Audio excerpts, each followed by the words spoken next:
This is a short video of the Algeria protests that forced Bouteflika out, peaceful, festive, resilient, inclusive, and didn't stop. Remember those words. And this then go back to Kapuscinski. If the crowd disperses, goes home, does not reassemble, we say the revolution is over. They did not disperse, they did not go home, more and more joined them. They kept reassembling, and therefore the revolution was not over. Now, we've learned that President Bouteflika, the wheelchair bound, is set to step down. They have not told us who is going to step up, but I agree with what Marwan is saying. Bouteflika was the face. The question is, will the people accept the face being changed, but the players not being changed? And he says the big question facing Algeria, like others before it, what, not who, replaces Bouteflika? I wrote briefly about him over the weekend, calling him the wheelchair bound, who might be remembered in the history books as Bouteflika the Sticky, but he's not sticking there anymore.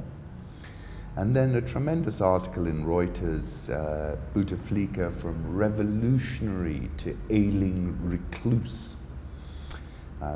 They've now announced that 2 private channels have said on Sunday he would step down this week. He was a fighter in the 1954 to 1962 war to end French colonial rule, became independent Algeria's first foreign minister, one of the forces behind the non-aligned movement that gave a global voice to Africa, Asia, and Latin America.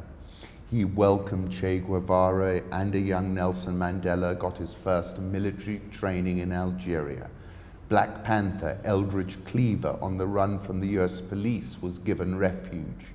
Cleaver held court in his Algiers safe house with Timothy Leary, the drug-taking high priest of US counterculture.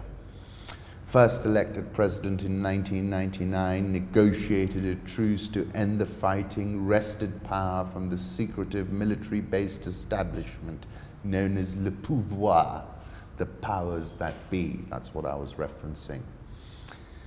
Age 19, he joined the rebellion against French rule as a protege of Ouari Boumedienne, the commander who later became Algerian president. He became Minister for Youth and Tourism at the age of 25. The following year, he was made Foreign Minister.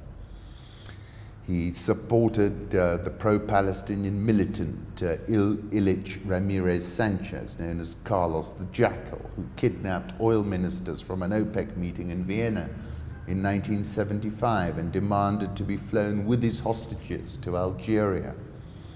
Bouteflika was shown on camera embracing Carlos at the airport before they sat down to negotiate the hostages' release. Backed by the military, elected president in 1999 gave amnesty to militants who laid down their arms. Listen to this. He lived with his mother Mansouria in an apartment in Algiers where she used to prepare his meals.